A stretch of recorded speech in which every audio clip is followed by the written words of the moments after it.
dia. Bom dia. Vocês querem com emoção ou sem emoção? Bom dia. Com emoção é melhor? Não tem. Eu reconheço que nós temos um desafio aqui hoje, que é falar para dois públicos distintos, mas eu vou priorizar naturalmente aquele público que move o mundo. São aqueles que vendem, que fazem negócios e... Gente, desculpem os contadores, mas essa é uma realidade. A gente precisa admitir isso. Eu tenho aqui o meu professor, tenho uma colega de atuação na época e quando eu estudava eu pensava assim, contabilidade é a maior ciência do mundo, é a coisa mais importante do mundo. Muito pelo contrário. Depois de um tempo, levando as coisas a sério, né, Lívia? Eu descobri que a coisa mais importante do mundo é vender, tem que vender. Tem que fazer negócio. Se não tem negócio, não tem contador, não tem engenheiro, não tem nenhum médico, não adianta.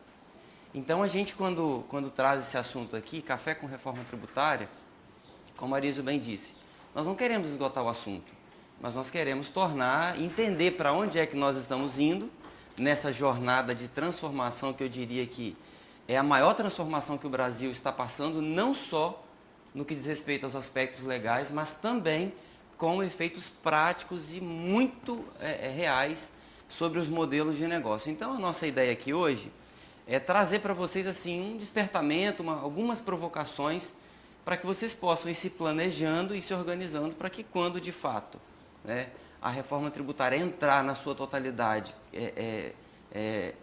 tendo seus efeitos, a gente tem a condição então de já estar posicionado ou de já ter orientado os negócios ou como gestores já ter tomado a decisão sobre qual direção nós vamos seguir. Uma das coisas que a gente precisa compreender muito claramente é que a reforma tributária não é mais uma possibilidade, tá? A gente precisa olhar nessa estrada, nessa jornada, olhar isso para o retrovisor, ou melhor, enxergar no retrovisor esse cenário, porque a reforma tributária já está aprovada dentro da estrutura da Constituição Federal e agora está sendo regulamentada. Então agora estão sendo feitos ali pequenos ajustes, né? Ou grandes ajustes, depende, para que realmente ela cause e impacte a vida do país. Então são apenas questões formais, são detalhes que a gente vai ter agora a oportunidade de conhecer de alguma forma, mas não temos mais aqui um cenário em que eventualmente ou talvez vai mudar. Não, mudanças vão acontecer, tá bom? Apenas para poder reforçar isso, e não vou me ater muito ao aspecto técnico aqui, mas nós já temos estruturas técnicas que definem o modelo de nota fiscal que vai ser utilizado. Então vocês acham que a reforma é uma coisa passada, presente, futura? Está aqui, está pronto. A estrutura base, as notas técnicas que fundamentam o modelo de documento fiscal que a gente vai ter daqui para frente já está pronto. Então a gente precisa mudar agora a chavinha, né, dentro dos nossos negócios para quê? Para entender como é que isso vai impactar o meu negócio. Então começar a estudar, entender as regras gerais, começar a potencializar ali as ideias para a gente entender quais são as oportunidades e os riscos que a reforma tributária traz para nós aqui. Há um consenso em toda a sociedade que precisávamos de uma reforma tributária. Por quê? Os gringos, a gente em alguns momentos teve a oportunidade de atender grupos de portugueses que queriam comprar nosso café. Aqui nós temos Alfredo que atua com café. Eles perguntavam assim, mas isso aí está muito complexo, eu não estou entendendo. Não, você está errado. E isso é muito ruim para nós como contadores, sabe? Então ele dizia assim, mas isso é loucura. Isso funcionava como uma barreira. As pessoas de fora não tinham acesso aos nossos mercados. Eu estou usando aqui o exemplo do café, mas isso se aplica a qualquer outro tipo de produto que nós produzimos, a qualquer outro serviço que nós produzimos. Então eles não compreendem o nosso sistema tributário. Os auditores fiscais, que são dedicados a isso, não compreendem. Quem aqui nunca teve um auto de infração lançado de forma equivocada? Com erro de soma, às vezes. Acontece. E por erro de interpretação da lei? Acontece. O judiciário não entende. Até o passado é incerto. E isso antes era uma frase que a gente usava brincando. Isso é real. Está sendo discutido agora no STF se eventualmente uma decisão nova do STF pode retroagir, mudar uma matéria que já foi julgada. O próprio judiciário não se encontra. Os programadores, senta com o programador e tenta orientar para ele sobre como escrever um código-fonte para poder o seu sistema lá na sua empresa funcionar de forma adequada? Ele fica louco, mas superamos isso, né? Os empresários brasileiros não entendem o sistema tributário. Gente, que é uma coisa mais desafiadora do que você fazer a projeção de lucro de uma empresa e considerar ali as variáveis tributárias? Primeiro que o destino, a origem, o destino, quem é o seu cliente, define qual é o tributo. A pergunta, você sabe para quem você vai vender? Exatamente assim, à risca? É impossível você prever isso. Então, um empresário, quando ele vai tomar, por exemplo, uma decisão, ele precisa ter previsibilidade para saber se ele investe ou não e se faz sentido investir naquele negócio ou em outro negócio. Então, essas informações hoje, olha, elas trazem, o sistema tributário traz essas complexidades. A gente não consegue prever lucro em muitos cenários. Isso traz incerteza e insegurança. E, aqui agora, a segunda classe mais linda, os contadores. Se você perguntar 50 contadores sobre o que ele acha a respeito de uma matéria, você vai ter 51 opiniões, por incrível que pareça. Porque realmente existe uma estrutura que a gente sabe que já não funciona mais. Aqui, nós temos uma referência, e isso para mim assim, é categórico, é muito forte. Porque quando a classe dos auditores fiscais endossa a reforma tributária, é porque, de fato, assim, a gente compreende que algo não está certo. Algo não está certo. Porque vocês sabem que muitas classes, elas são organizadas para se protegerem. Né? Muitas, infelizmente, posso dizer isso com muita tranquilidade.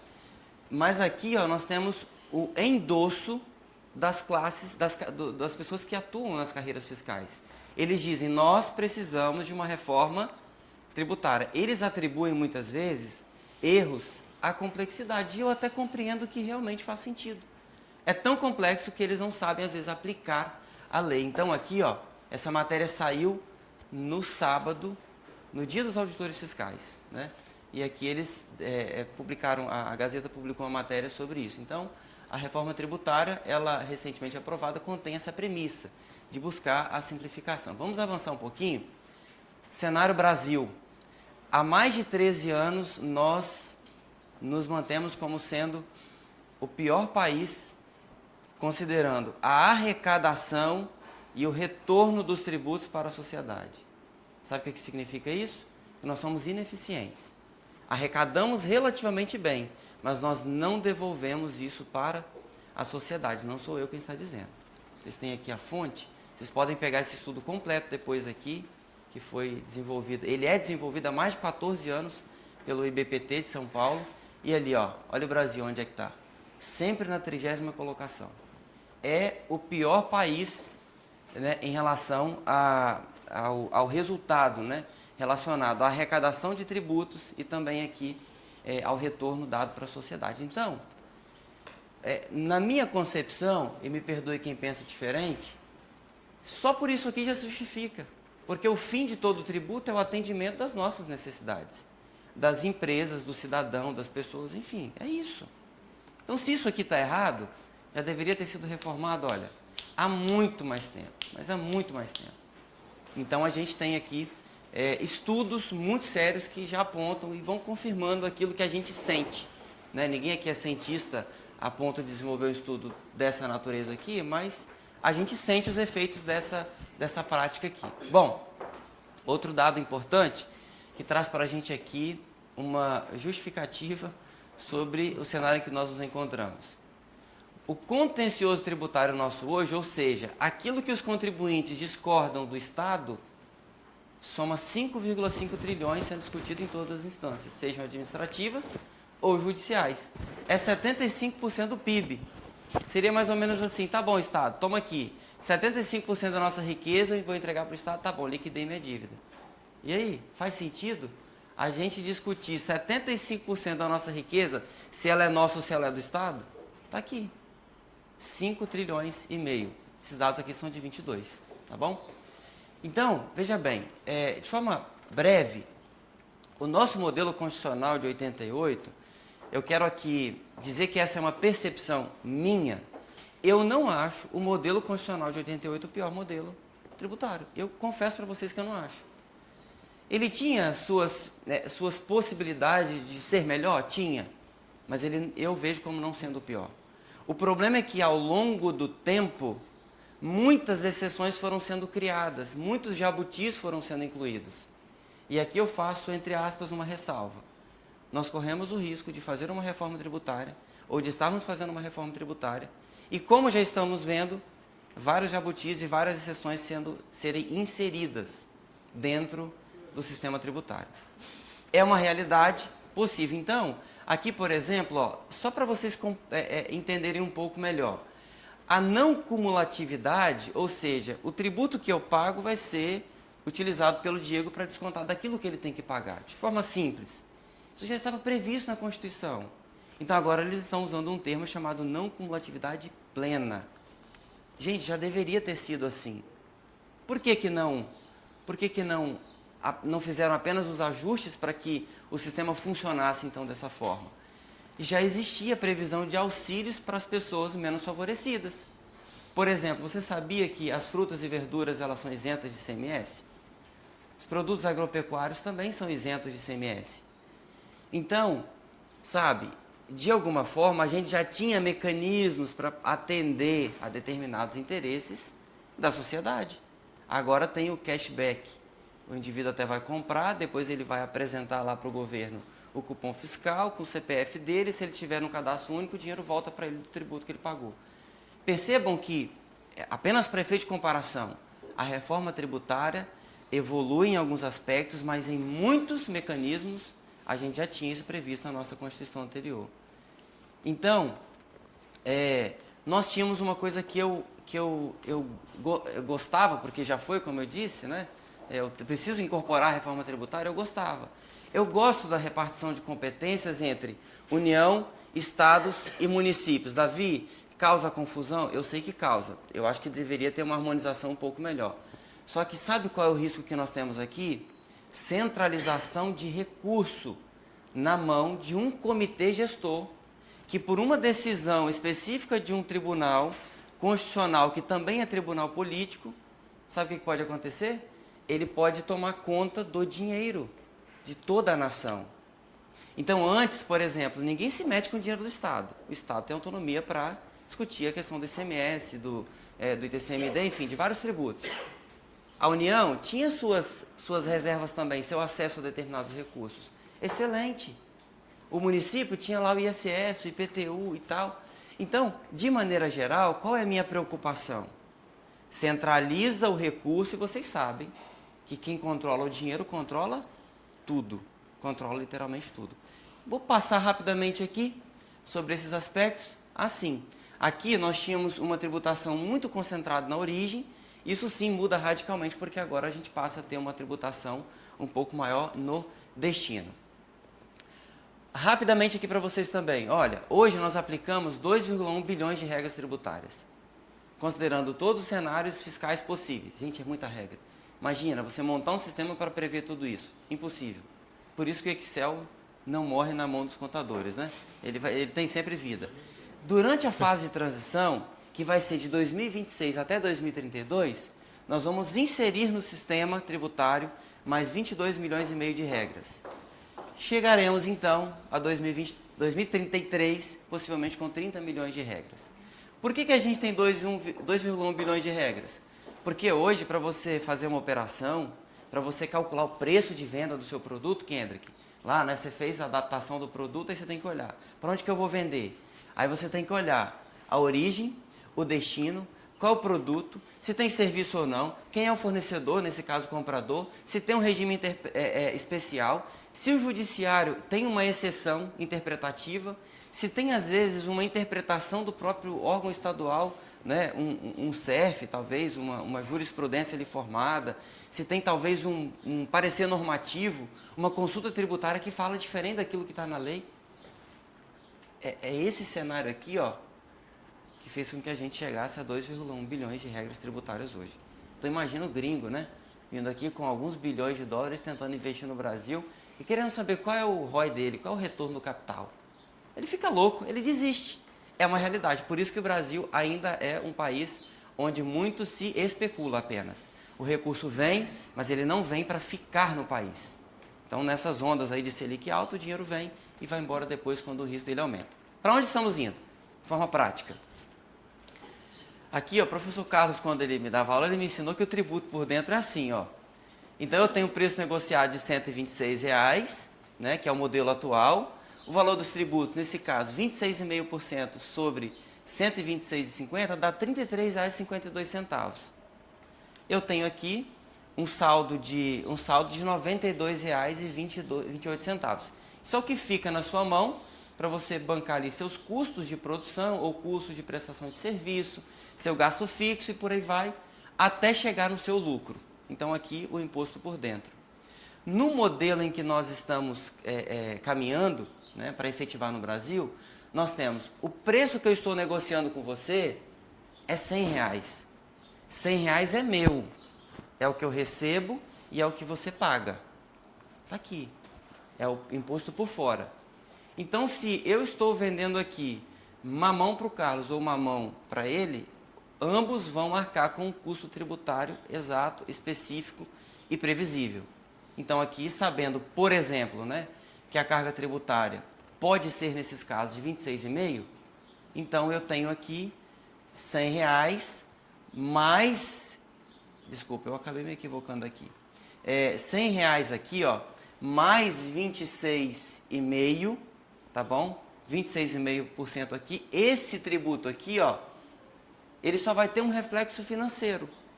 Ou seja, o nosso preço negociado é R$ 100. Eu vou adicionar R$ 26,50 na conta que ele vai me pagar. Quando ele fizer o pagamento para mim, eu pego os R$ 26,50, ou o próprio sistema financeiro vai pegar os R$ 26,50 e manda para o governo, e eu fico com o preço negociado sempre. Então, acaba essa confusão de eu estou vendendo um negócio para você por R$ 100 e tem o tributo ali dentro. Acaba isso. O tributo ele transita sempre por fora. É o modelo do IVA. Né? Isso já funciona na Alemanha, na Holanda, funciona na Polônia, já funciona em vários países europeus. Por exemplo, lá na Holanda tem um negócio bem específico, que é o seguinte: quando você faz a compra de um produto hortícola, por exemplo, você recebe o cupom fiscal, tem lá o valor total pago, aquele tributo destacado ali é efetivamente o tributo que foi pago. E tem um detalhe interessante: a classificação entre uma carga tributária maior ou menor depende da essencialidade e, especialmente aqui, do quão próximo aquele produto está de ser um produto, por exemplo, natural. Se aquele produto é um produto natural, ele tende, ou classe A, por exemplo, né, na escala ali de produtos saudáveis, ele tende a ter uma carga tributária menor ou zerada. Para quê? Para que haja um estímulo ao consumo de produtos ou de serviços, por assim dizer, que são, no caso, saudáveis. Né? Uma coisa interessante que a gente pode simplificar aqui para vocês: qual é a diferença que nós temos aqui entre essa operação e essa? Por que aqui resultou em um saldo menor para quem vendeu? Porque eu tenho 26,5 sobre 26,5, ou seja, é o imposto por dentro. Esse é o problema do Brasil. Eu tenho tributo sobre tributo. Então, multiplicando os 26,5 vezes 26,5, eu vou ter aqui basicamente R$ 7,02, que é a diferença entre um cálculo e outro aí. Bom, para a gente já começar a desembarcar agora, como é que ficaria então esse modelo, né, de operacionalização? Aqui é a parte onde os contadores vão sorrir só um pouquinho, tá bom? Mas eu vou ser breve aqui também. O valor da venda, como eu disse para vocês, é quanto? R$ 100. Deixa eu ver aqui. Está aqui, mas ele não reflete ali. Tudo bem. O valor da venda é R$ 100. O valor da IBS e da CBS, do IBS e da CBS, é 26,5. Nesse modelo aqui, a empresa, ou seja, o vendedor, ele tinha um crédito de R$ 50. Por meio do próprio sistema de compensação, o que o governo fez? Ah, você tem um crédito comigo aqui, mas está me devendo. Você tem 50, mas me deve 26,5. Na hora, fez a operação, ele vai lá e busca o crédito, então já abateu do meu saldo que eu tinha com o governo.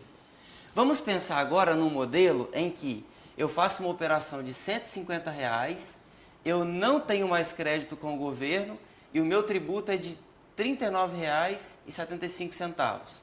Então o valor da operação é 150 mais 39,75. Quando eu faço essa operação, o que acontece aqui? Ó? Nesse modelo aqui, perdão, eu tinha um saldo ainda de 14,22, tá? Então, dos 39,75 que eu devia, eu paguei 14,22 compensando o crédito e aqui entra o chamado split payment. O split pegou e falou bem assim, você tinha 14,22, mas devia 39, então peraí, você está me devendo 25,53. Se essa operação transitar por dentro do sistema financeiro, cartão de crédito ou, no caso, um Pix da vida, na hora ele já vai lá e já tira do valor que você tem que receber os impostos e direciona para o governo. Então veja, nesses modelos aqui, percebam que o dinheiro do tributo não fica nunca, né? Nesses modelos que eu apresentei aqui, o dinheiro não fica na mão do empresário. E vocês sabem que hoje, teoricamente, como o tributo é por dentro, quando eu faço a venda, se ele me paga à vista, concorda que o dinheiro está ficando comigo do tributo? Naquele modelo por dentro? É 126 o preço com o tributo dentro. Então, se eu recebo à vista, eu estou com o dinheiro do governo no meu caixa.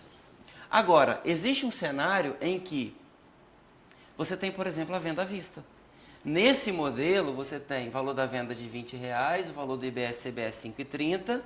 Eu tenho aqui uma dívida com o governo de 5,30.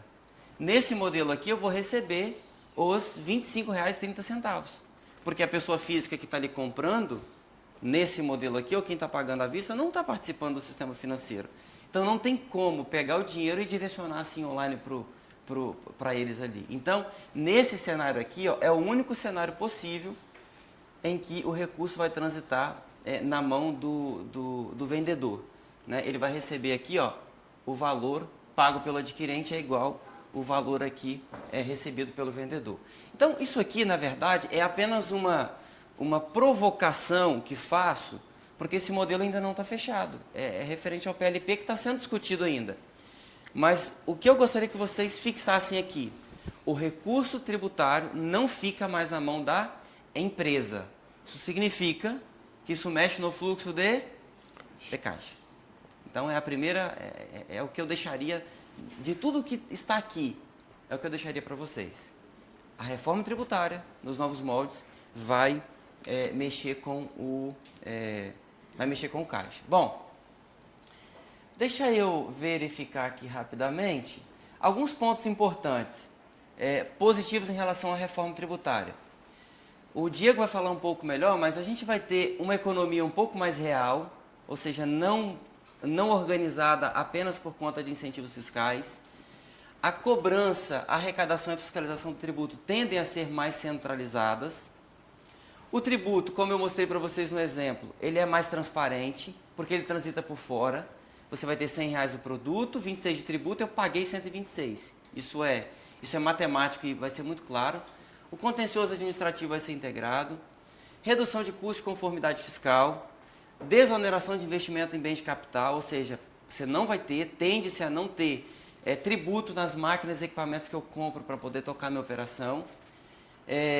Maior possibilidade de análise de risco por parte do investidor, quando ele tiver que decidir por investir ou não em determinado negócio. E quem banca a conta é o consumidor final. Ok? Preocupações, então. Conflito de definição de destino. Lembra que eu disse para vocês? Como é que eu vou definir o que é destino? Eu fico pensando numa empresa de tecnologia. Uma empresa de base tecnológica, que fornece uma solução do ponto de vista jurídico para uma empresa que está em São Paulo, mas essa empresa atende o Brasil todo. Nós vamos ter que encarar isso em algum momento. E eles vão tentar regulamentar isso agora. Ok? Mas eu não tenho respostas para tudo. Fica aí para vocês irem pensando já. A transição, eu acho uma transição longa, de 2026 até 2032. São 2 governos federais, ou melhor, nós vamos mudar 2 vezes a presidência. Isso pode mexer muito com as regras. O privilégio para alguns setores econômicos, desculpa gente, aqui eu incluí inclusive os contadores, mas contabilidade. Por que nós precisamos ter uma alíquota menor do que algumas outras atividades que também são prestação de serviço? Isso gera distorções. Isso vai gerar distorção, porque o que eu deixo de pagar, alguém vai estar pagando, porque a conta, no final das contas, no final, o cofre é único, né? Centralização de arrecadação, já falei. Não vi nada sobre estímulo ao desenvolvimento tecnológico, sabe? Educação, ensino, aquilo que deveria talvez potencializar um pouco mais, elevar o nível de qualificação no nosso país. Uma preocupação grande, gente, se você tem um faturamento, você tem tributo hoje. Se você tem a movimentação de uma mercadoria, você tem alguns tributos. Só que aqui eles mudam e aparece um termo chamado operação. Isso me preocupa muito, porque se eu empresto uma mercadoria para você, Pri, é uma operação, está sujeita à tributação. Só que eu não estou vendendo para ela, ela não está comprando. Às vezes eu estou só emprestando. Isso é preocupante. Está no PLP 68. A tributação segue a operação. Vai ser o jeito. Vai ser o jeito. Comodato, por exemplo, é uma operação. Então são preocupações, eu espero que corrijam isso, mas do jeito, da forma como está hoje, isso aqui nos preocupa. Olha, isso aqui é muito interessante. Quem é mais experiente aqui sabe. O governo devolve dinheiro? O governo devolve dinheiro? Está previsto lá que quem tiver saldo acumulado até 2032, especialmente os exportadores, né, que tem uma série de resíduos de tributos que eles vão recebendo, mas não paga na saída, por conta da imunidade. Ele vai ter de 2033 a 38 para pedir. Já começa aqui. Quem pedir em 39 já não vai ter o direito ao crédito. Eu até coloquei entre aspas aqui. Nunca ser devolvido. Essa é uma realidade. Então percebam aqui que a gente tem preocupações, né? São desafios. O split payment, efeito caixa e ausência de contestar o tributo cobrado. Aqui eu quero dizer para vocês o seguinte. Se o Davi vai vender algo para o Diego e o Davi discorda daquele tributo que vai ser debitado dele, eu posso suspender aquela cobrança, a exigibilidade. Só que é o seguinte, ele vai pagar a conta. Porque se eu não paguei aqui financeiramente, ele não vai poder tomar o crédito lá. E ele vai, vocês acham que ele vai continuar operacionalizando comigo? É um absurdo, mas está previsto lá. Se eu não pago... E como definir as dezenas de alíquotas de cada empresa, de cada negociação? Né? São muitas variáveis. Simples, lucro real, lucro presumido, para saber qual o valor descontado da empresa. Né? Então, a gente tem preocupações porque litígio faz parte da vida humana, né? Faz parte de discordar. Vocês acham que a reforma vai ser tão perfeita, que tudo vai ser tão previsível assim? Então, aqui, ó, Davi não pagou, mas não pagou porque não quis, é porque eu discordo. E eu estou discutindo dentro da esfera correta. Sabe o que vai acontecer? O Diego não vai tomar o crédito. Você acha que ele vai pagar o tributo que eu não paguei? Ele vai comprar de outro, dependendo da situação. Ele vai olhar e falar assim, Davi está inconforme. Ele não quer nem saber. Então isso mexe, isso fere. Então operacionaliza na empresa. Também. Quer dizer, teoricamente o governo é que vai ter que se virar para fornecer solução, porque teoricamente vai ser impossível eu saber se ele pagou ou não, se o governo não me der essa informação. Então percebam para onde nós estamos caminhando, tá bom? Bem, e as exportações? A tendência para as exportações é que toda a cadeia de produtos seja desonerada. Toda a cadeia. Então, se eu consigo mapear uma operação, que eu já sei que lá no final ela vai ser exportada, eu preciso já, isso está previsto, é até legal, está bem formatado, toda a cadeia vai ser desonerada. Apesar de que eu acho isso uma utopia, porque tem empresas que vão usar o mesmo insumo, para parte vai ser exportada e parte não vai ser, e aí? Mas deixa para os sábios resolverem esse desafio aí, tá bom? Então, isso aqui aumenta, na minha percepção, eu vejo como um fator positivo, embora existam desafios, aumenta a competitividade do Brasil. Por quê? Se eu sei qual é o tributo, e se eu sei que a cadeia pode ser toda exonerada, então quem vem de fora para dentro para fazer negócios aqui, para retornar para os seus países de origem, ou para os seus mercados de destino, né? Então aqui nós temos um ganho, porque o Brasil se posiciona com regras mais simples e com maior previsibilidade. Sendo mais simples e mais previsível, é muito mais fácil você tomar a decisão de investimento, tá bom? Aqui, então nós temos alguns setores beneficiados com alíquota zero, tá bom? Dispositivo de acessibilidade para PCD, 383 medicamentos. Aqui nós temos os itens de cesta básica, alguns dispositivos médicos, as frutas, verduras, legumes e ovos, plantas de floricultura relativas à horticultura e cultivados para fins alimentares. Gente, o que planta ornamental tem a ver com essencialidade? Não consigo compreender isso, mas tudo bem, está no texto. Transporte urbano e metropolitano coletivo de passageiros. Vou avançar isso aqui, tá bom? Setores beneficiados com redução de 60%. Produtos de higiene pessoal, limpeza, alguns poucos alimentos, alguns produtos para PCD, medicamentos, serviços médicos. Aqui, ó, médicos. Eu consigo compreender que está muito na equiparação hospitalar, Manu. Eles tentaram manter essa regrinha, porque o serviço hospitalar ele é essencial. Né? Não é como uma cirurgia estética, por exemplo. Né? Mas acho que eu nem sei, não vou entrar no mérito disso aqui não, porque eu acho que está na regra também. Mas, ó, aqui, ó, Manu é fera nisso aqui, tá? Aí nós temos aqui os espetáculos teatrais, vou pular aqui, serviço de educação. Olha que coisa, redução de 60%. Gente, por que a redução do serviço de educação não é total? Não importa se é uma grande escola ou uma pequena escola. A finalidade é educar, é ensinar serviço de saúde em geral. E aqui os setores beneficiados com redução de 30%. Tá bom? Resumindo, para a gente fechar aqui, que eu acho que eu estourei meu tempo em uns 5 minutos já, viu, Diego? Ó, vários tributos, viram 2 tributos aqui. Hoje, algumas operações geram crédito. No novo cenário, a maior parte das operações vai gerar crédito. Hoje nós temos um monte de parafernália que a gente tem que ficar preenchendo. Teoricamente, as obrigações elas passam a ser centralizadas. Hoje, o benefício fiscal ele é um diferencial competitivo, né, Amanda? Para se instalar no Espírito Santo ou não. A partir da reforma, a gestão do negócio, presta atenção, gestor de negócio. A partir da reforma tributária, a gestão do negócio é que vai ser o diferencial competitivo. Não vai ser porque você tem mais ou menos benefício fiscal. O Carlos falava agora há pouco. Você tomou veleiro. Tem que ficar atento. Porque se tirar a base do benefício do compete, o que sobra? É conta que tem que ser feita. Ó, a gestão é que vai fazer diferença. Capacidade de fazer negócio. Custa caro manter a conformidade das empresas. A tendência é que esse custo diminua. Por conta daquelas regras, de 2,1 bilhões para 30 milhões de regras. Pouca previsibilidade de valor do gasto tributário, maior previsibilidade. Hoje, presta atenção aqui, para quem gosta de analisar cenário de mercado. Muitas barreiras fiscais impedem a gente de operar em outros mercados. Quem aqui nunca deixou de fazer um negócio porque não compreendeu a regra? Eu imagino que sim. Né? Imagino que vocês já tenham experimentado isso. Então, olha, se novos mercados vão se abrir para vocês nível Brasil ou global, pode ter certeza, o nosso mercado vai se abrir para fora também, para os que estão fora. Então, a competitividade aqui ela vai aumentar, tanto a competitividade quanto a concorrência. As empresas vão ter que ser mais profissionalizadas, as equipes vão ter que ser mais qualificadas, tem que ser um gestor ainda melhor, tem que ter uma equipe ainda mais qualificada. A reforma, o modelo tributário atual não se conecta muito com aspectos ambientais, ESG. Gente, eu tenho minhas críticas a algumas questões envolvendo ESG, mas não dá para ignorar, tem que se adaptar, vai ter que se adaptar. Então, a reforma atual, ela traz alguns benefícios ou alguns processos já ligados a práticas que sejam de sustentabilidade, tá bom? A empresa trabalha com crédito tributário das operações aqui, ó, ou seja, compra, venda e por aí vai. Aqui ela vai trabalhar com crédito financeiro liquidado.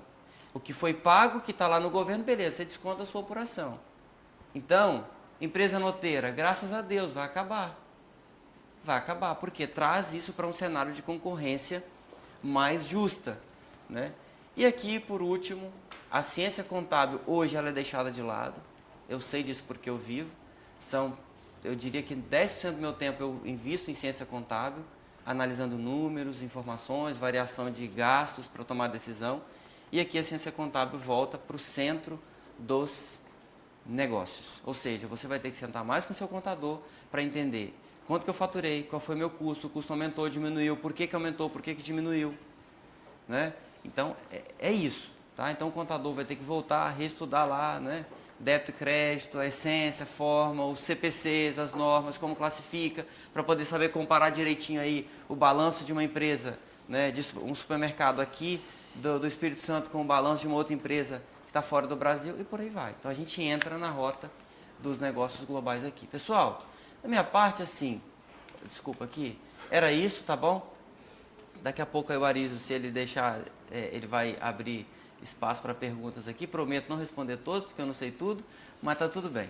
Vamos agora para o Diegão. Obrigado, gente, por enquanto. Bom dia, gente. Primeiramente, eu não sou professor igual o Davi, então vamos lá. Meu nome é Diego, sou um dos sócios da Teste Contabilidade. O Arizio me deu a missão hoje de falar um pouco para vocês como que fica o cenário do nosso Estado perante uma reforma tributária, né? Nós sabemos hoje que o Estado do Espírito Santo ele tem uma competitividade enorme perante os vizinhos mais ricos, porque ele oferece muitos benefícios fiscais. E um dos pontos da reforma tributária, além do diminuir o litígio, a complexidade hoje de apuração de impostos, é acabar com a guerra fiscal entre os estados. E com o fim da guerra fiscal, o Espírito Santo perde a sua maior competitividade perante os outros estados e o cenário nacional, que é os incentivos. Hoje eu trouxe dois, que são os maiores, né? Que eu coloquei aqui, que é a minha opinião, que é o Compete e o Investe, né? Que são dois incentivos voltados à área do ICMS e, na minha opinião, eles são os motores dessa competitividade do Estado. Então, o Compete, ele é um setor que abrange vários setores, ele é um incentivo que abrange vários setores estratégicos do nosso Estado, como transporte, atacadistas, indústrias, o e-commerce, né, que na pandemia teve um boom, o Invest também, que ele é muito focado na indústria e na importação. Então, as empresas que aderirem esses benefícios, elas precisam estar diretamente ligadas ao Estado, gerando emprego e fomentando a economia. E falando um pouco do desempenho de arrecadação que esses setores incentivados trazem para o nosso Estado, hoje o setor atacadista ele é o setor com maior parcela de percentual na arrecadação do Espírito Santo. Hoje ele é responsável por mais de 29% da arrecadação do nosso Estado. Isso em valores em reais, nós estamos falando de mais de 5 bilhões de reais. E o setor industrial, que vem em segundo lugar, ele tem uma parcela de 19% da nossa arrecadação e na casa aí dos 3,4 bilhões em arrecadação. E, juntamente com isso, o Estado, com essas políticas, ele tem tido um crescimento no PIB, isso aí já é do segundo trimestre de 2024, acima do nacional. Então, junto com esses incentivos, uma boa gestão, ele consegue se manter acima. Então, vamos lá, o nosso Estado ele tem se posicionado bem, ele tem se mantido competitivo perante os estados até mais ricos, porém, com a reforma, ele perde muito. Ele perde a sua maior o maior diferencial, que são os incentivos fiscais. E qual é o impacto, agora daqui para frente eu vou falar qual o impacto que isso traz para o nosso Estado, né? Uma vez que o ICMS ele é um dos maiores tributos, ainda não é o maior, mas é um dos maiores tributos na cadeia tributária. O Davi falou muito bem sobre o momento de transição. Ele começa em 2026, acaba em 2032. E o ICMS ele já começa a perder força em 2029. Então, nós teremos ali um período que ele vai coexistir com o imposto que irá substituí-lo, que é o IBS. Então, de 29 ele começa a cair e o IBS ele começa a crescer no cenário. E, com isso, nós temos uma queda de competitividade no nosso Estado, que isso também vai refletir também diretamente depois na arrecadação, né? Que, como diz anteriormente, o Espírito Santo ele perde esse viés competitivo, mas mais para frente eu falo de outras oportunidades que a reforma vai trazer para o nosso Estado. A gente vai precisar se reinventar em alguns quesitos. E o impacto na arrecadação estadual. O Davi exemplificou ali, trouxe o cálculo, e uma das falas dele é que a reforma tributária ela é direto no consumo. Ou seja, o Kendrick hoje, fazendo uma venda daqui para São Paulo, esse imposto do ICMS que ele destaca na nota hoje, ele é recolhido para o nosso Estado. Com a reforma tributária, aquele imposto que ele vai destacar no documento, ele não fica mais para o nosso Estado, ele vai para o Estado que está consumindo. E o Espírito Santo, por estratégia nesses últimos anos, que ele se tornou um Estado muito mais produtivo do que consumidor, ele perde muito com isso, então ele perde a arrecadação. Falando em números, existe um estudo que, colocando entre perdas estaduais e municipais, o Espírito Santo pode ter uma perda de arrecadação de mais de 5 bilhões de reais. E outra situação que pode ocorrer com essa perda dos benefícios fiscais é a reorganização do setor produtivo, onde hoje muitas empresas elas se iniciam no nosso estado ou vêm de outras UFs para cá, visando os incentivos fiscais. E pelo fato da perda desse benefício e uma vez que o imposto é devido lá no consumo, eles podem simplesmente, isso já é previsto, que muitas empresas sairão do nosso estado. Então, eles preferirão estar perto do polo onde consomem os produtos deles, né? E agora eu vou falar um pouco das oportunidades para recompor as perdas, né, para o Espírito Santo. Já está para acessar aí um texto agora, o Davi trouxe em primeira mão aí para a gente, sobre o imposto de renda. Dentro de 30 dias, possivelmente, sai a reforma tributária também para o imposto de renda. Claro que vai mexer muito no cenário atual, mas alguns benefícios a gente entende que irão permanecer, como que é o caso da Sudene. Hoje a Sudene ele é um benefício regional, ele foi desenvolvido para fortalecer a região do Nordeste, porém 31 municípios do nosso estado ele pode se beneficiar desse dito benefício da Sudene. Eles são para indústrias do lucro real, que tem uma redução de 75% do imposto de renda, então ele possivelmente deve sofrer alguma alteração, mas mesmo assim entendemos que ele continua. Outro cenário interessante também para diminuir um pouco essa perda é a Lei do Bem. É uma lei de incentivo é o principal meio que hoje o governo federal ele fortalece as empresas que gastam com pesquisa e desenvolvimento e inovação. Então, uma empresa hoje que fizer esse dito gasto, ela pode abater até 60% desse dispêndio diretamente, no mínimo, né, 60% diretamente na base do imposto de renda. Claro que é um benefício que ele precisa ter um projeto, ele precisa ser homologado no Ministério da Ciência e Desenvolvimento, mas ele é totalmente viável e nos últimos meses aí a gente tem visto em redes sociais um aumento muito grande de propostas para esse dito benefício. E uma das oportunidades eu coloquei investimento em infraestrutura e educação, que o nosso estado hoje ele já é uma referência nisso. Porém, o Espírito Santo, com a perda dos incentivos, ele precisando se reinventar, ele tem um dado muito legal, que é a localização geográfica. Então, ele precisa melhorar ainda mais a infraestrutura, que o Espírito Santo pode vir a se tornar um polo logístico, né? Pelo fato da ligação com o Nordeste, com o Sudeste, e também a questão da educação, né? Que a gente sabe que uma sociedade ela não se desenvolve por completo, uma vez que não tem uma educação de qualidade. E o nosso estado também vem se destacando nesse ponto, né? Ele recentemente saiu aí que ele ficou em primeiro lugar nas redes estaduais de ensino, do ensino médio. E quando fala de educação, não é só educação base, precisa também ter um acompanhamento na formação da mão de obra. Hoje a mão de obra é um calcanhar de Aquiles aí de diversos setores. Nós na TES aqui fazemos acompanhamento com os clientes, fazemos visitas, então de 10 clientes, 10 têm reclamado da mão de obra. Então está escasso, então isso para diminuir até aquela reorganização do setor produtivo é um ponto que o Espírito Santo pode atacar para ser um ponto positivo na hora de uma empresa tomar ou não a decisão de estar trocando o nosso estado por outro, né? Aqui eu ia botar um parênteses no turismo, que é potencial inexplorado. Eu trago aqui quase inexplorado. Então, o turismo hoje ele tem uma figura importante no nosso estado, ele representa 7% do nosso PIB, quase 200 mil pessoas ligadas a ele, mas ele tem um potencial gigantesco para ser protagonista nessa reforma tributária.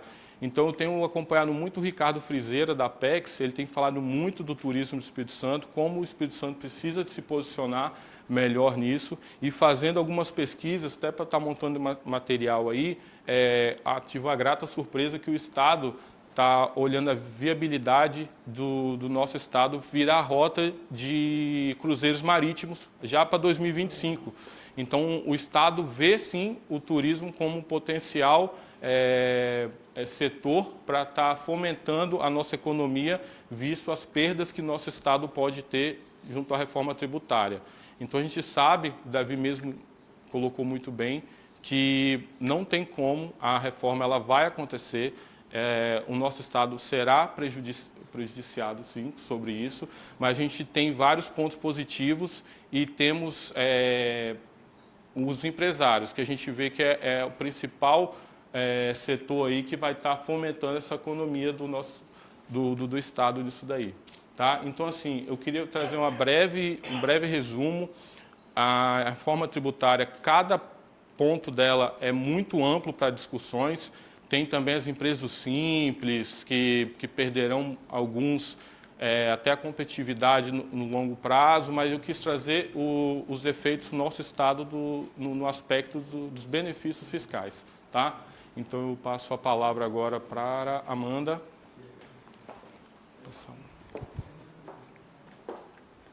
Obrigada, Diego. Bom dia, gente. Bom dia.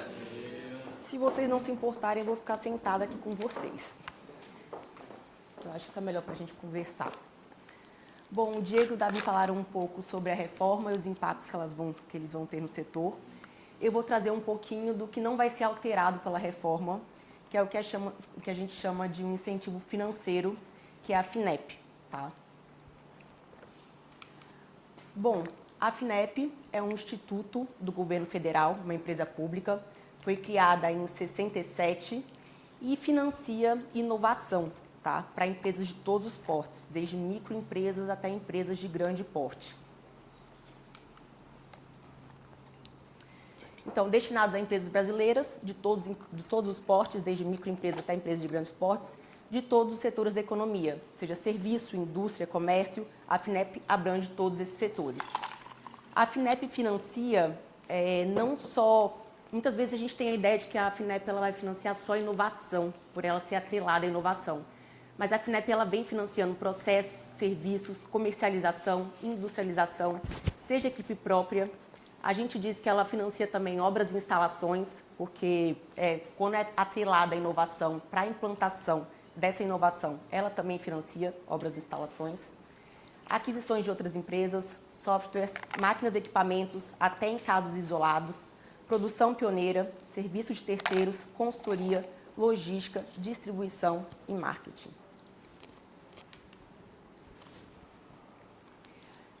A gente tem muita impressão de que a FINEP ela é só para empresas inovadoras, que trazem produtos que não tem no mercado nacional, que são extremamente inovadores, com muita tecnologia agregada. A FINEP ela financia desde a inovação inicial, seja dentro da empresa da gente, aquela inovação, seja de máquinas, equipamentos ou um produto que já exista no mercado, mas a gente não tenha na nossa empresa, até a inovação pioneira. Tá? A FINEP, a gente chama ela de incentivo financeiro, porque hoje ela tem uma taxa de juros muito atrativa. Em finanças, não sei se tem algum financeiro aqui, a gente diz que o dinheiro é um produto e que a taxa de juros é o preço do dinheiro. E a FINEP hoje a gente diz que ela doa dinheiro, que a taxa de juros dela é muito baixa, é muito atrativa. Tá? Então, aqui a gente tem um pouquinho dos conceitos de inovação para fins de FINEP. A inovação pioneira, que é aquela que a gente realmente não tem no mercado, não tem no Brasil, é algo novo, inédito. A inovação para a competitividade, que é algo que a gente tem no mercado, mas traz muitas melhorias.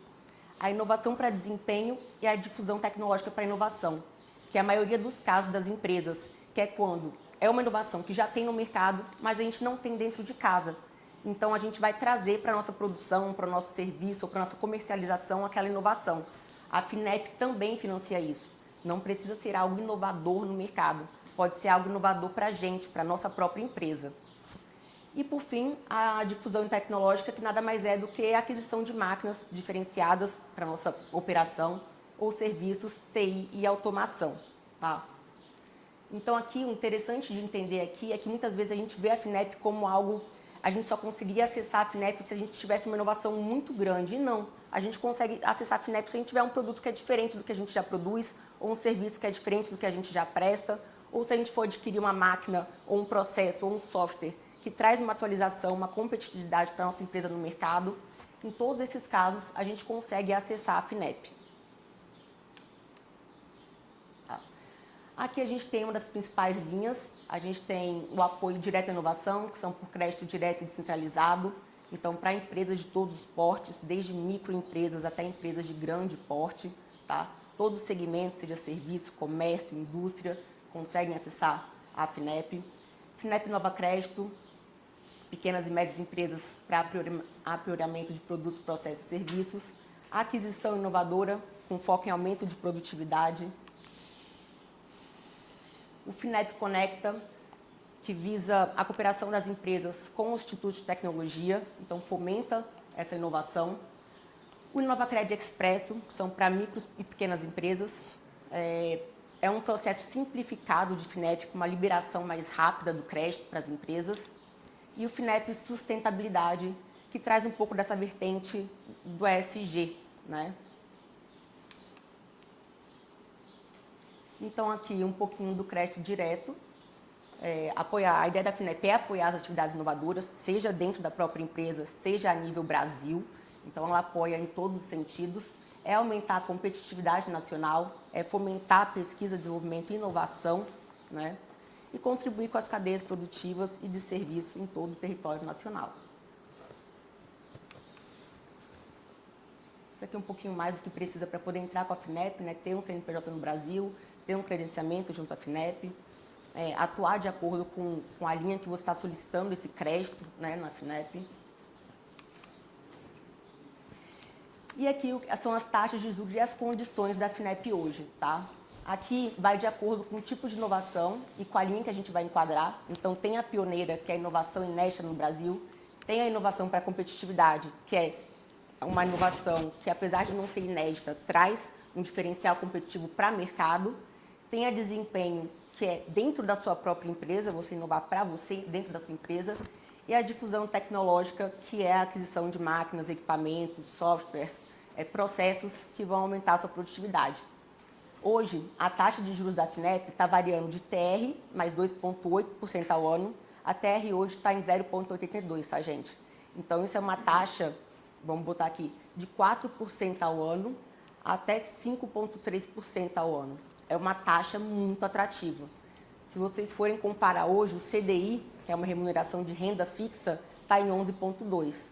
Por isso que a gente comenta que a FINEP está doando dinheiro, né? Porque se você pegar um financiamento da FINEP hoje e colocar o seu dinheiro para render numa renda fixa, os juros que você paga para a FINEP é mais barato do que o que você vai receber na sua renda fixa.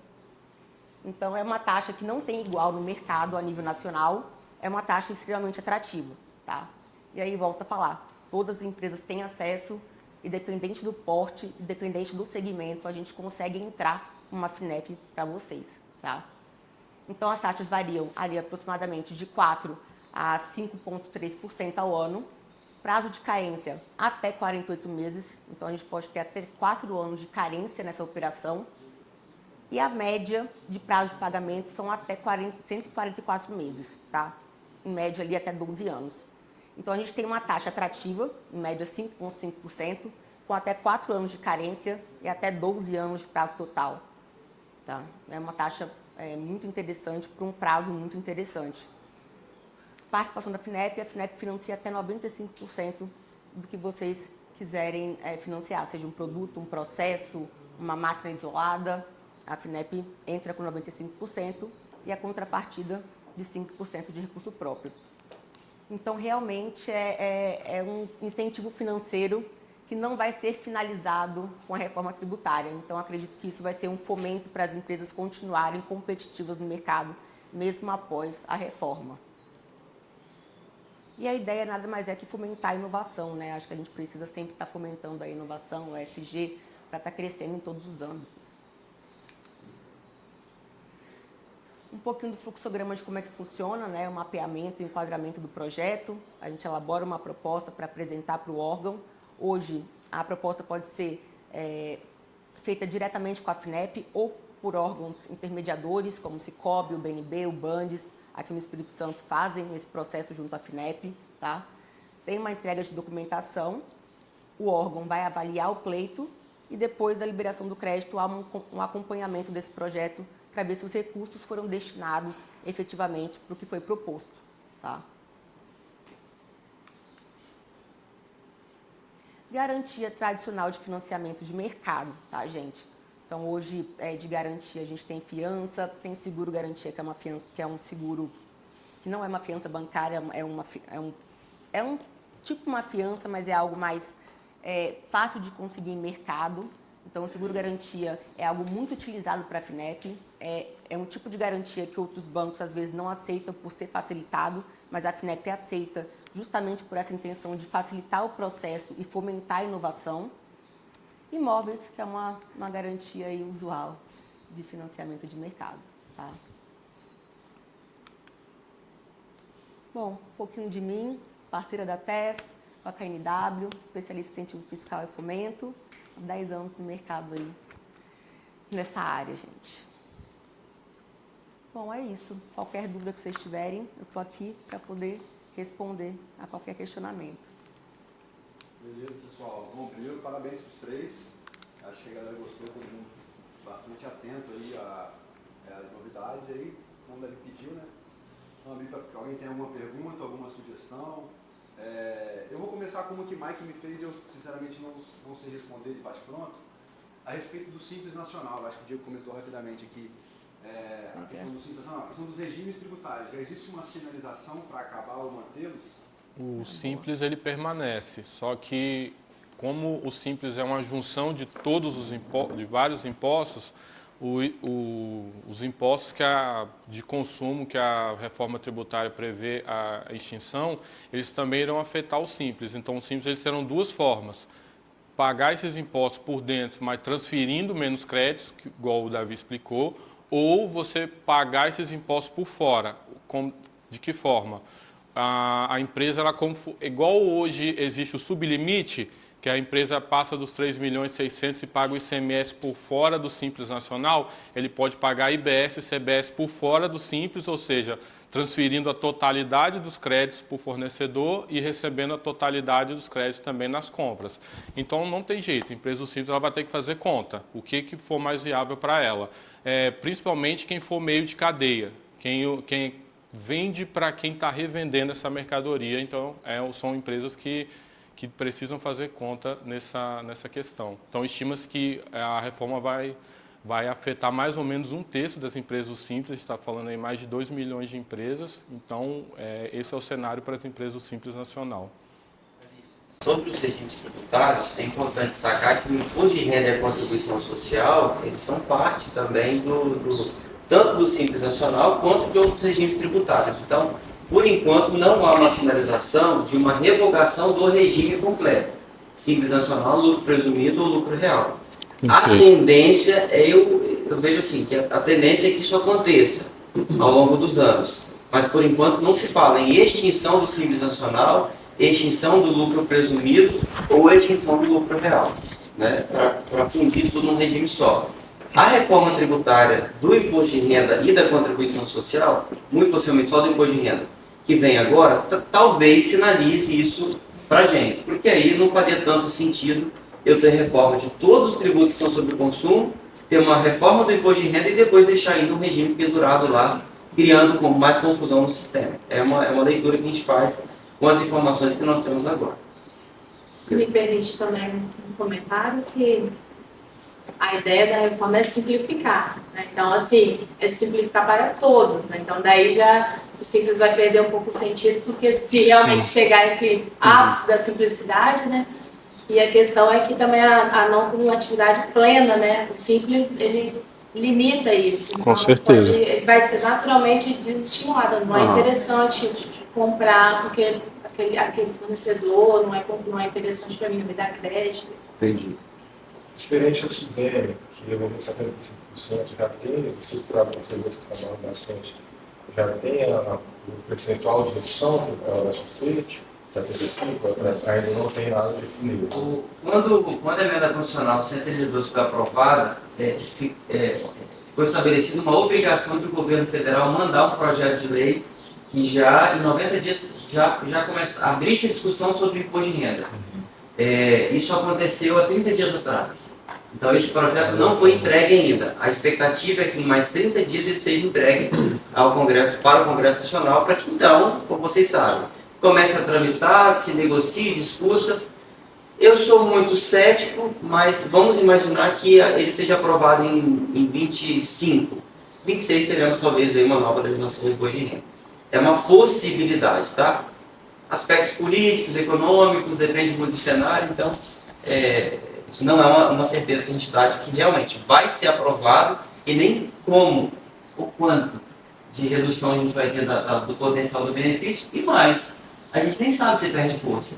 Pode ser que eles criem outro mecanismo que estimule ainda mais para compensar a perda dos incentivos fiscais aqui. Pode dizer, ó, como eu sei que você vai perder o ICMS, né, o crédito presumido de ICMS, os incentivos fiscais regionais, eu vou trabalhar mais potência na tributação de renda. Pode ser.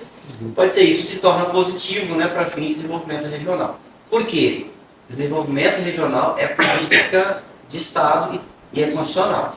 Então o Estado tem que ter mecanismos de desenvolvimento de todas as regiões de forma igual. Complementando o que o Davi falou, a gente vai ter um período de adaptação.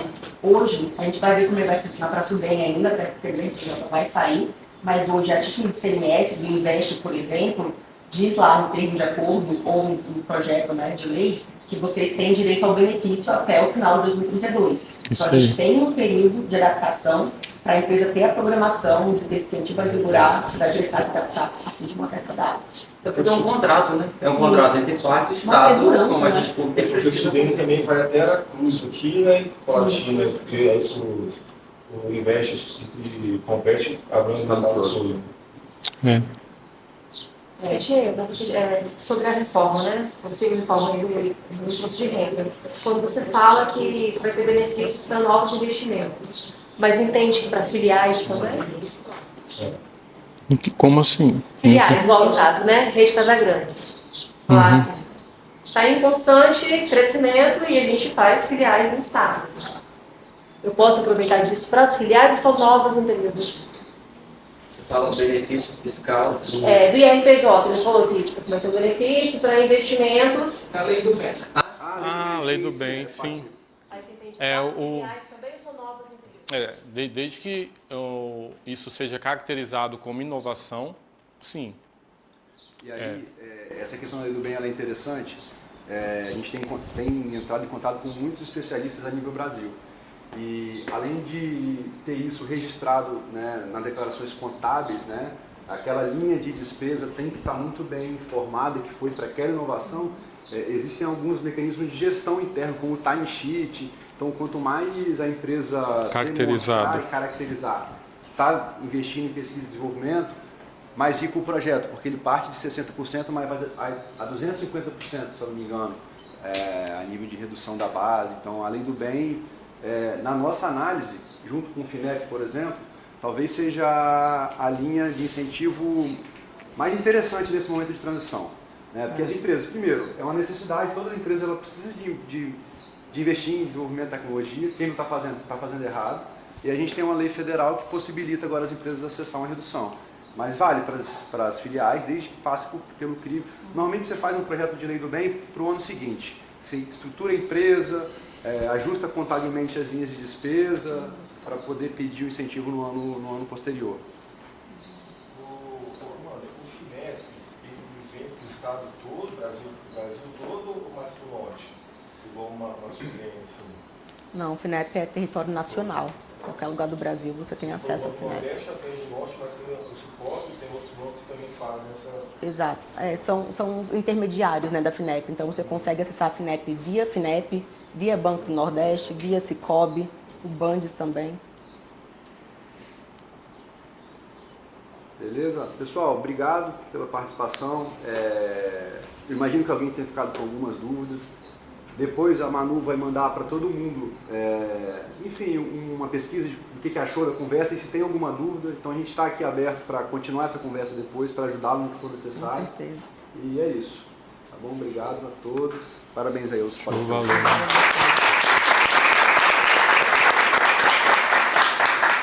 Tem bastante café.